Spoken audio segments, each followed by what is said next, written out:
このチャンネルは、大型類人猿、チンパンジー、ゴリラ、オランウータンたちの動物園での暮らしの向上、すなわち動物福祉のレベルを引き上げるため、独自に調査をし、時に改善を要望し、それを動画にして発信し続けています。なお、チンパンジーとサルとは明確に区別されています。本来、チンパンジーは動物園での飼育下に置くべき動物ではありません。不向きです。人とチンパンジーのゲノムは 98.7% が一致していて、700年前同じ生物から最後に分かれた最も知能が高く、人に近い動物です。霊長類の専門家は、他の動物と区別し、チンパンジーを1頭と数えず、1人と数えます。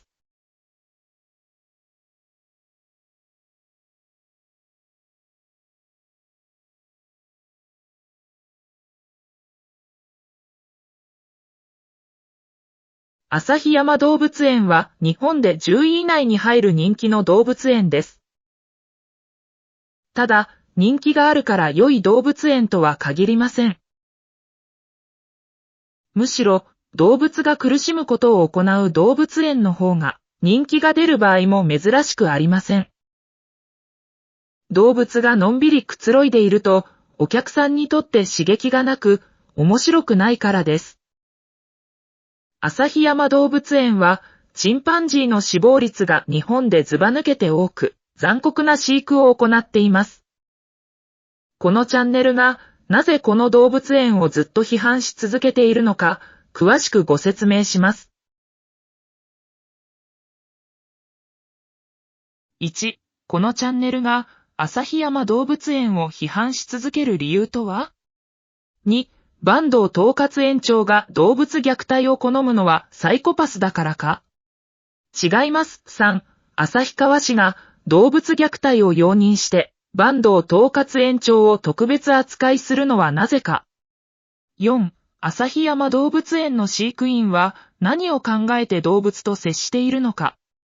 5、動物園での虐待行為が動物愛護法違反で、園長や飼育員が逮捕されないのはなぜか？6、動物たちを守るはずの日本動物園水族館協会は、なぜ動物虐待を容認しているのか？ 7、旭山動物園のこれからを提案します。これ以降、継承を省略します。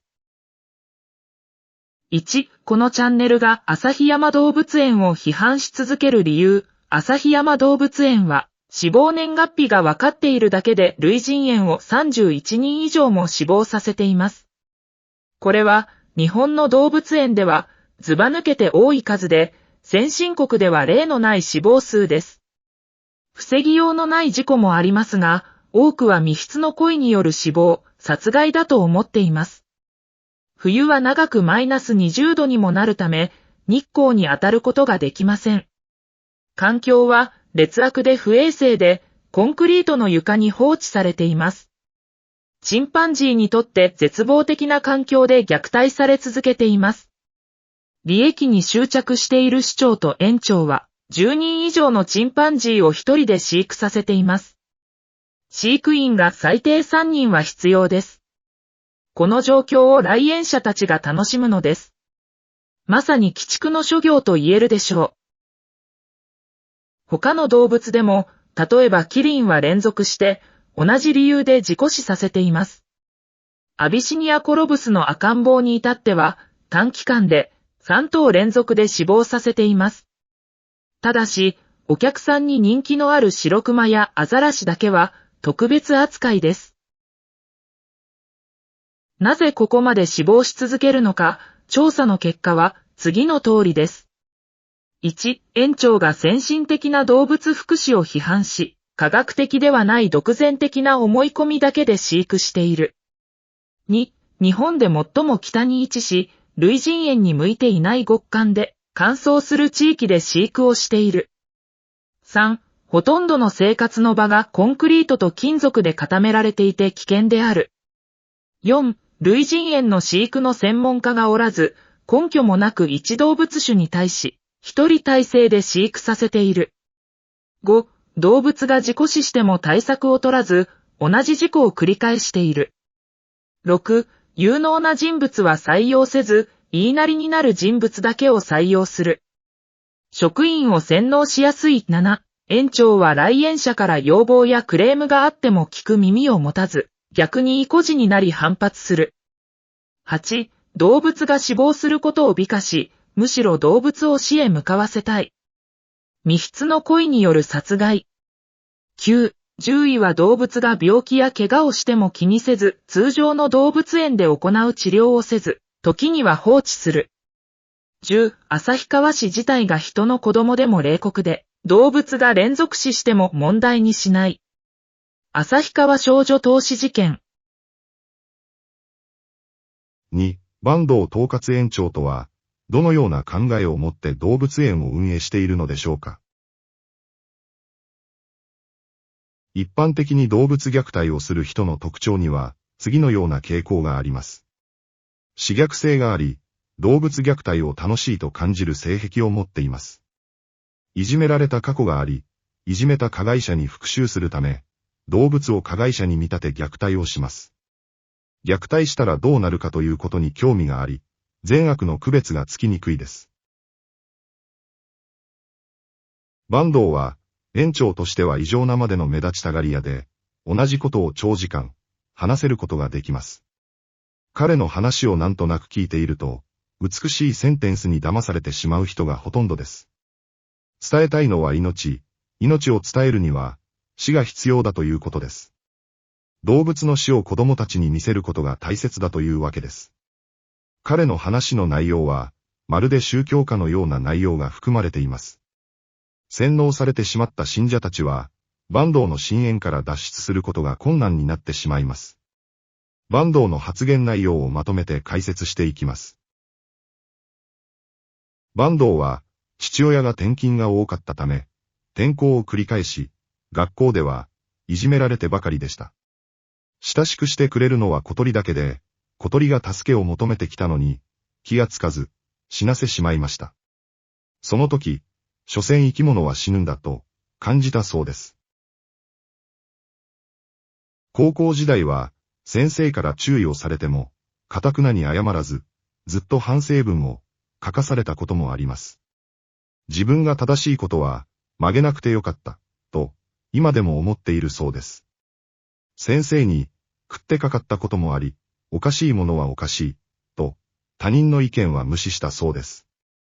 曲げられないものは、曲げられない。自分こそ正しい、この頃に自分の信念、性格が確立されたんだと思うと語っています。その後、動物の死と接触でき、死体の解体ができる獣医を目指します。当然ですが、獣医は、死体や死体の解体に慣れていかざるを得ません。なお、獣医の仕事と飼育の仕事は、根本的に異なり、獣医は、動物飼育の専門家ではありません。以前、ある動物園で、獣医が飼育員になって、ありえないミスを犯し、チンパンジーに大怪我を負わさせた事故を知っています。その獣医は、チンパンジーの飼育を理解していなかった、と語っていました。旭山動物園に入社し、客から、動物が寝てばかりでつまらない、と言われてたそうです。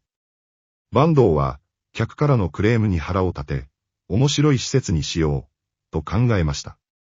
それが、見る側の共感と感動を引き出す施設、行動展示、だということです。行動展示とは、動物を面白く見せるための展示方法で、見る側だけのことしか考えていません。アニマルショーができなくなったための代替案です。行動展示そのものが悪い、というわけではありませんが、考え方が不遜すぎます。そして、その不遜な考えが、現在の旭山動物園を作り上げたのです。彼は、この行動展示で客を増やし、一躍、動物園界のスターになりました。そして、マスコミにおだてられ、ことあるごとに、他の動物園を馬鹿にするようになっていきます。坂東は、他の動物園で人気の動物が現れると不愉快に感じ、それを批判します。以前、千葉市動物公園のレッサーパンダの風太くんがマスコミで人気になりました。彼は、それをひがみ、千葉は、動物を見せ物にしてる、けしからんとホームページに書き込みました。旭山ファン以外の人たちから、お前も見せ物にしているだろ、とクレームが相次ぎ、頭を下げることを極端に嫌う坂東が、謝罪に追い込まれています。因果応報とは、言ったものです。旭山動物園の動物が、死亡した時のお知らせを見たことがある人はわかるでしょう。一般の動物園で動物が死亡すると、その動物への思いを綴ることがほとんどです。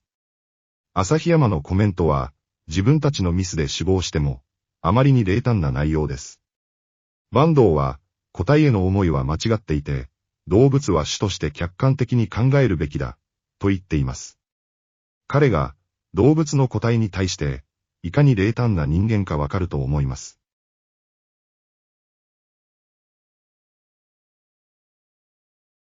坂東は、デンマークで発生したキリン解体ショの事件に強い関心を持っています。10年前、コペンハーゲン動物園は、キリンの繁殖計画の一環として動物園で生まれた2歳の元気なキリンを殺害し、子供を含むお客さんの前で皮を剥ぎ、キリンを解体するショーを開催しました。世界中から批判が集まり、中止の要請がありましたが、動物園は頑なに拒み実行に移しました。その後もライオンの親子も子供たちの前でバラバラにしました。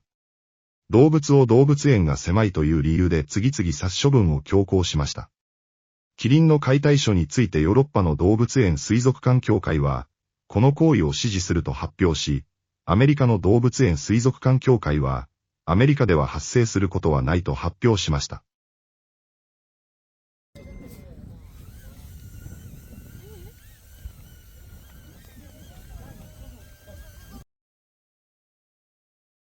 この事件の評価は別として、坂東は、この動物園の行為を称えています。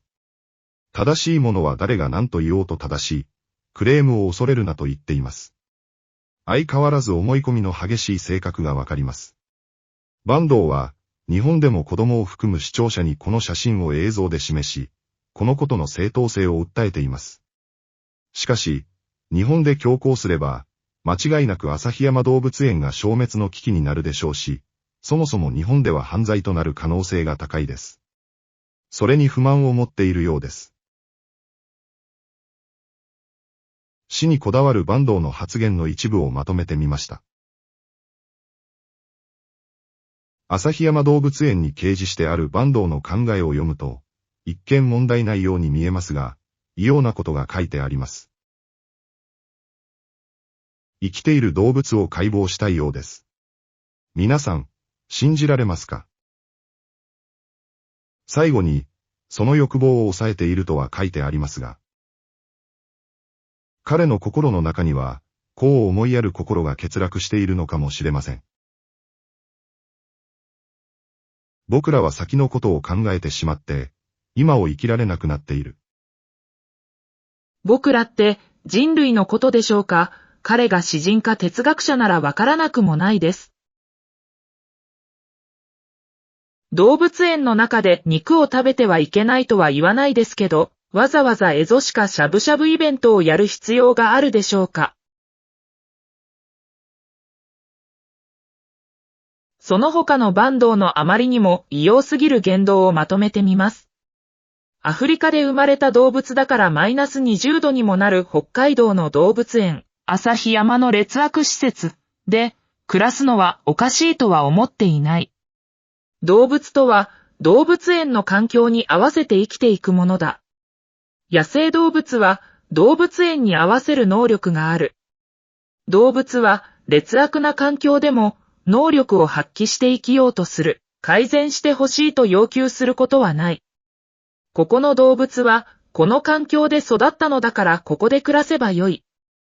動物がこの環境に馴染めず死んだら死んだで終わり、それが動物というもの。人間だけが環境を変えて生きていく生き物。動物は人間ではない。旭山動物園では動物に危険な環境を提供している。近親交配の赤ちゃんでも大人たちに子育ての勉強としての意味があるわけで、役目を終えたら殺せばいい。実際の発言は、それはそれまでと濁している。赤ちゃんそよでガッツの保育の勉強をさせたい。死亡するのが分かっていながら、これが我々の方針だ。近親交配の子を次々と産ませ、見殺しにすることへの批判に対する反論。チンパンジーの高齢であるキーボは、若いオスから攻撃され続け、2回死に損なったんだ。チンパンジーが狭いところに閉じ込められているというけれど、人間だって同じこと。旭山動物園以外の動物園は、動物が死んでもそれを公表しない。嘘です。多くは公表しています。世の中は動物園から変えられる。ヨーロッパの動物園研修で人気のパンダが特別扱いされていないことに感心した。しかし、自分では人気の白熊とアザラシを特別扱いしています。一部意訳もありますが、カルト宗教かと思える発言を繰り返しています。どれも科学的な側面から証明されている内容ではありません。本人の思い込みだけです。聞いている人たちは、さすが坂東さん。という感じで感心しています。ただ、話がやたら長たらしく、最後の語尾をうやむやにする話し方なので、この人物を信じている人は、騙されやすく、旭山動物園ファンは、マインドコントロールにかかってしまっているかもしれません。話の内容がわかりづらく、人によっては理解できない可能性もあります。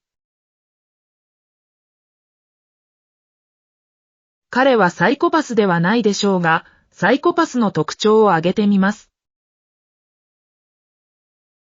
サイコパスには次のような特徴があります。口達者で自信にあふれていて魅力的に見える。利己的自己中心的。自慢話をする。他人や運が悪いと考え、自分の非を認めない。目的のためなら平然と嘘をつく、嘘がバレても動揺しない。他人に対して共感する気持ちが持てないで冷淡。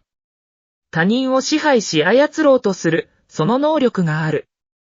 良心が欠如していて、罪悪感がない。刺激がない状態に耐えられない。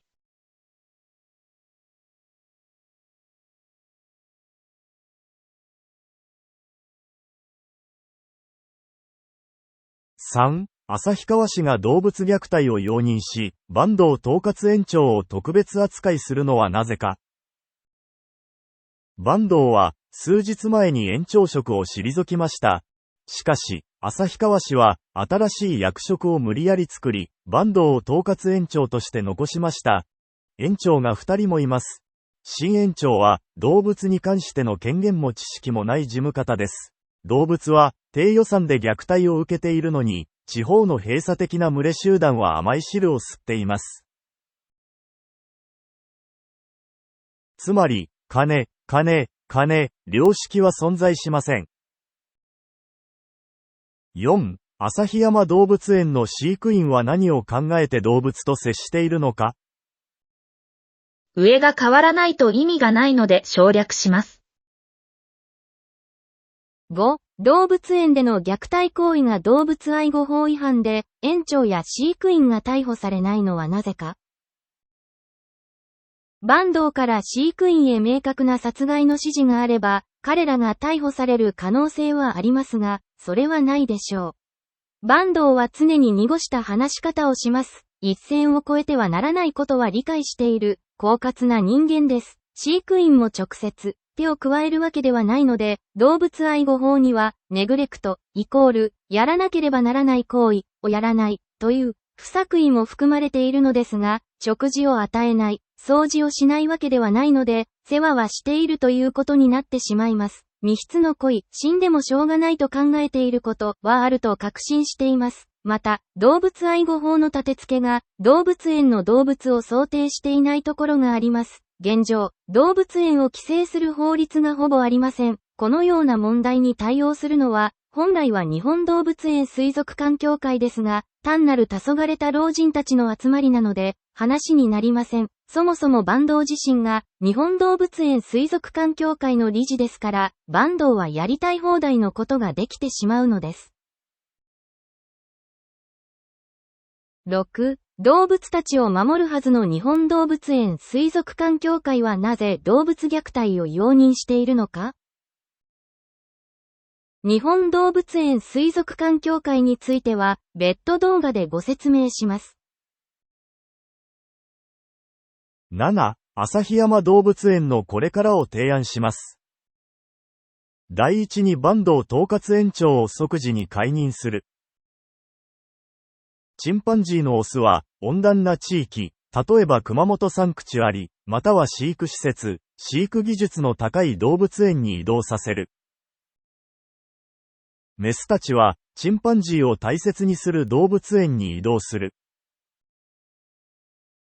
オランウータンは、東山動植物園に移動させる。